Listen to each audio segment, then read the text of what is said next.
Robert Oppenheimer, considerado o pai da bomba atômica. Que referências, análises e lições nós podemos tirar dessa história?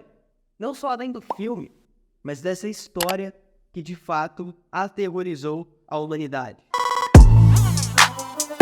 Será que hoje Oppenheimer seria considerado algum tipo de patologia mental? Até que ponto Einstein ou não fez parte desse projeto Manhattan? Será que Oppenheimer se arrepende? Oppenheimer nasceu em 1904, sim, 4 anos depois do marco do início da psicanálise em 1900, que foi com a interpretação dos sonhos de Freud, que inclusive Freud é citado no filme, onde uma passagem Oppenheimer diz que fazia análise. Bem curioso, será que é verdade? O filme ele foi inspirado na biografia de Oppenheimer, American Prometeu, de Burr e Shalvo, dois escritores que, de forma bem detalhada, escreveram todos os feitos e principalmente o que acontecia dentro da cabeça de Oppenheimer, desde o início de sua história até o final. O que é muito interessante é que Oppenheimer ele ficou conhecido como físico.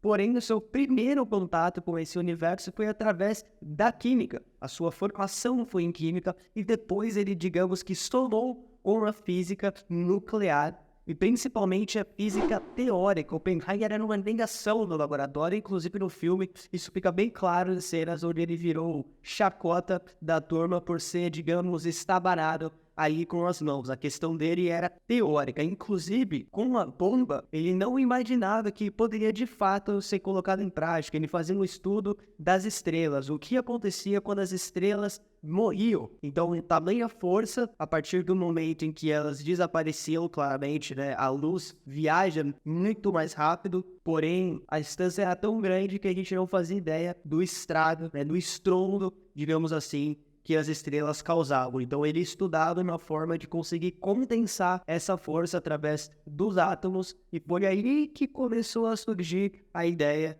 de fazer uma bomba com esse estudo. Mas, de fato, ele não acreditava que poderia ser colocado em prática. Inclusive, mesmo ele sendo considerado o pai da bomba atômica, ele não fez isso sozinho. Oppenheimer ele serviu muito mais como um gerente das ideias. Ele soube gerenciar outras mentes geniais que compuseram esta obra, este feito. O que eu quero dizer com isso? Ele recrutou, junto com o governo dos Estados Unidos, que autorizou o projeto Manhattan, que aconteceu no México, que foi onde eles desenvolveram a bomba. Ele recrutou uma série de físicos, químicos, filósofos. Também o filme ele não puxa para essa parte, mas a história conta na biografia que de fato ele recrutou também pensadores para que ele conseguisse desbloquear uma série de nós mentais que ele tivesse ali para além da prática. Então isso já diz muito sobre ele, as referências que o Oppenheimer buscava também na filosofia, também na psicanálise. Agora, será que o Oppenheimer hoje seria colocado em algum espectro? Provavelmente sim. Os gênios, a gente sabe hoje que eles estavam sempre a um grau, a um degrau, talvez, da loucura. Inclusive, eu gosto muito da ideia que a própria neurociência propõe, que o ser humano em si, ele é um espectro. Então, tem aquele intenso, tem aquele menos intenso, nós vivemos aqui. Quando passa a barreira para cá, a gente pode chamar de uma depressão. Quando passa uma barreira para cá, a gente pode chamar de uma psicopatia, de uma esquizofrenia. Agora, nós vivemos nesse espectro aqui. O gênio, ele tá aqui. Ele tá a um degrau. Então, eu tenho só contextualizando, é como se eu estivesse aqui e vamos supor que nós estávamos em transe. Aquele que provavelmente tem uma patologia, que já tá beirando a loucura e a alucinação. O gênio e o mediano, a pessoa mediana. Eu olho para uma cadeira, vamos supor que eu sou aquele que já alucina, que já tá na loucura. E eu falo, meu Deus, a cadeira está voando por aqui. O mediano vai falar, que tá voando nada, a cadeira não voa. E o gênio vai falar, como será que eu faço essa cadeira voar? Era mais ou menos assim que funcionava a mente de Oppenheimer. Ele não era longe de ser mediano.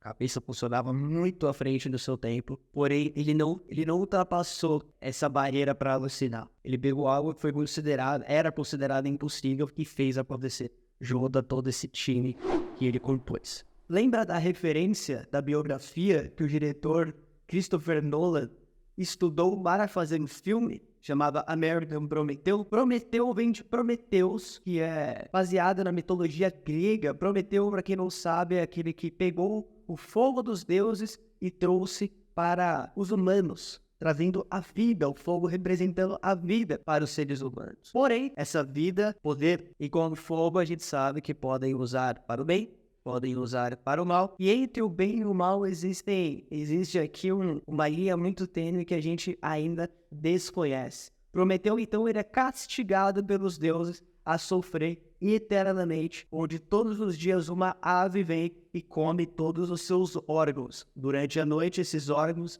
é como se eles existissem de novo, um tipo de regeneração, e aí o pássaro vem e come de novo. Por que que Oppenheimer é considerado Prometeu americano? Não só por trazer tamanho poder imensurável para a humanidade, mas porque ele também, de certa forma, foi condenado mentalmente e emocionalmente ao arrepender daquilo que ele mesmo tinha criado. Inclusive, muito importante, uma das suas entrevistas mais famosas, onde constata o seu arrependimento após ver o feito, né, da bomba, depois de ser lançada em Hiroshima e Nagasaki.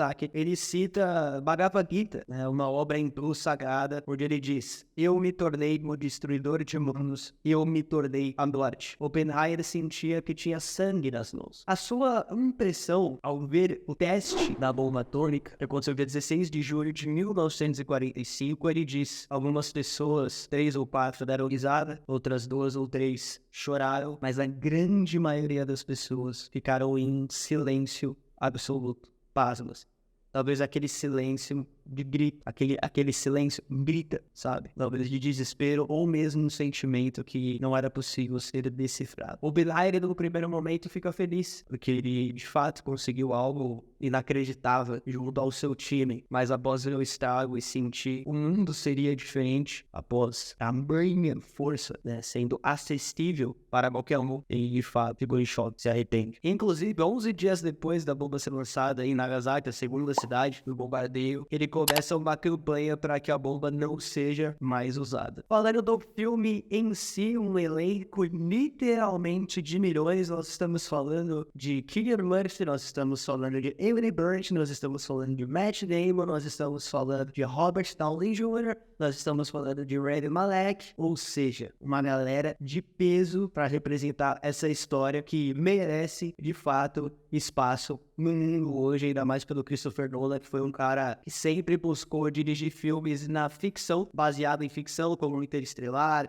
A Origem, a trilogia do Batman, aquele primeiro, com o Christian Bale, onde o Cillian Murphy, inclusive, fazia o vilão. Agora, ficção em aspas, né? Porque, bom, pelo menos até onde eu acredito, não existe ficção. A coisa ainda só não foi comprovada, ou pelo menos não da forma que nós conhecemos. Enfim, fica aí a reflexão. Algo que eu destaco demais para o filme é a trilha sonora. Os efeitos sonoros são sensacionais. Assista no cinema se você tiver a oportunidade. Principalmente na cena teste da bomba, como eu citei. Foi assim algo que te hipnotiza a acreditar que aquilo aconteceu. Por isso que eu coloco um filme sendo triste, reflexivo, intenso e sim, inspirador. Porque quando você vê mentes brilhantes trabalhando, isso me inspira muito. Até porque eu sou, podemos dizer que, obcecado em estudar mentes brilhantes. Infelizmente, resultou em algo destruidor, devastador. Mas eu categorizo esse filme como inspirador para você ver tamanha entrega de mentes trabalhando em prol de algo. Falando entre bem e mal, o filme ele traz filosoficamente uma visão maniqueísta. Se você não sabe o que é maniqueísta,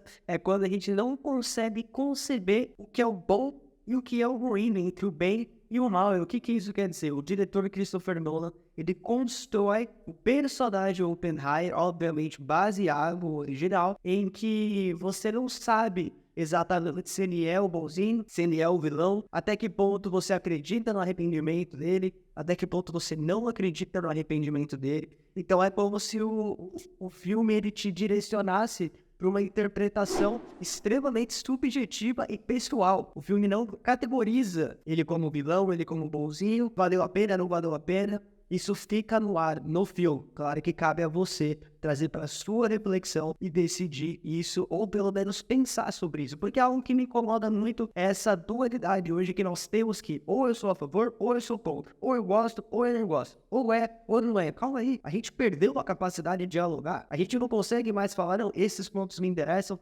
esses pontos não me interessam. Ah, Vitor, mas você é em cima do muro. Não, eu não sou em cima do muro. Pelo contrário, a gente precisa debater com discernimento os pontos de vista que estão na mesa para nós. Agora, ou eu sou contra ou eu sou a favor. Bom, assim. Então eu acredito que o filme ele retrata muito bem e eu coloco isso como um ponto muito positivo dessa visão que a gente chama de filosofia de maniqueísmo. Rubem Alves ele cita o mito da neutralidade científica. O que ele quer dizer com isso quando nós estudamos a filosofia da ciência, onde nós não sabemos até que ponto a ciência ela pode fazer bem, ela pode fazer mal, até que ponto esses avanços nos levam de fato para um lugar melhor, porque quando a gente fala de evolução, a gente tem que lembrar que coisa ruim também evolui. Então, puxando esse gancho dessa visão maniqueísta e lembrando essa reflexão de Rubem Alves, fica aí também quando a gente pensa na tecnologia e tudo que hoje está ao nosso favor, né? É muito importante que a gente consiga extrair o melhor dela, mas que de fato a humanidade sempre vai pagar o preço pelos nossos avanços. Inclusive aquilo que a gente cria nos destrói. A bomba foi uma prova disso. Um detalhe importante é a relação do Einstein com Oppenheimer. Eles eram contemporâneos. O filme explora o Einstein como uma forma... como um tipo de mentor de Oppenheimer, porém na história não foi assim, ou pelo menos onde até a gente sabe, isso não aconteceu. Claro que Nolan teve a intenção, não de romantizar no sentido pejorativo, mas trazer para nós uma outra narrativa de quando duas genialidades se encontram. Claro que existia um respeito mútuo entre Oppenheimer e Einstein. Einstein contribuiu muito com a sua teoria da relatividade e as outras suas equações físicas, porém, o que foi primordial na participação de Einstein nessa história toda foi a carta que ele manda ao governo dos Estados Unidos sugerindo que o inimigo pudesse estar fazendo algo parecido como uma bomba. E que tamanha força poderia cessar a guerra. Mais uma vez, como eu disse, qual é o preço de você fazer algo tão extraordinário para causar medo e repressão, acreditando que isso vai garantir a paz? Nenhum. O que Oppenheimer e Einstein têm em comum, não só pela mente brilhante, infelizmente, nesse caso, usada para algo devastador, foi o arrependimento de ambos. Einstein diz que o maior arrependimento de sua carreira, inclusive, dias depois do lançamento, onde eles viram o feito, Einstein também começa uma campanha para ser contra, novamente, que a bomba seja usada. Inclusive, deu uma cena entre Oppenheimer e Einstein, um diálogo que eles têm, onde Einstein quase que alerta Oppenheimer daquilo que poderia acontecer com ele, nesse lugar emocionalmente sombrio, quando você vê a sua mente sendo usada para algo ruim, ou quando você se rende ou perde, de certa forma, para o jogo de poder de quem está acima de você. É bem interessante, é bem forte e prestem bem atenção. Esse filme, ele recomenda muita atenção. É um filme longo, cheio de detalhes, principalmente em cada personagem que compõe toda essa história, as datas, e um detalhe muito interessante que quando o filme está na perspectiva de Oppenheimer, o filme é colorido. Quando está na perspectiva de outros personagens, ele é preto e branco. Então traz mais uma vez, né, essa ideia dessa dualidade, deixando no ar essa reflexão do que isso pode significar. O Oppenheimer, ao contrário do que muitos pensam, não era um cara sisudo, não era um cara de mau humor. Pelo contrário, ele era, depois que ele encontrou seu lugar na física, ele fica bem relacionado, como eu disse, bem gerente ali, estando em todos os lugares, fazendo parte de tudo. Então traz essa ideia também, quebrando um pouco essa ideia desse mito do gênio, né, que a filosofia também propõe para nós, né, o cara normal no sentido que trabalha os seus instintos, os seus desejos e como de alguma forma ele buscava esse equilíbrio com o seu trabalho. Bom, eu espero que se você ainda não assistiu esse filme, que tenha te instigado a assistir, principalmente no cinema, vai valer muito a pena. E se você já assistiu, quem sabe pode ter contribuído para uma visão um pouco mais analítica e filosófica, no sentido da profundidade das lições que essa história nos traz e, infelizmente, faltando de fatos bem reais e que até hoje as pessoas sofrem as consequências por isso. Bom, se você gostou, já sabe, se inscreve, curte, compartilha e comenta aqui embaixo outro filme que você acha que merece uma análise como essa: Disciplina, Rotina e Fé.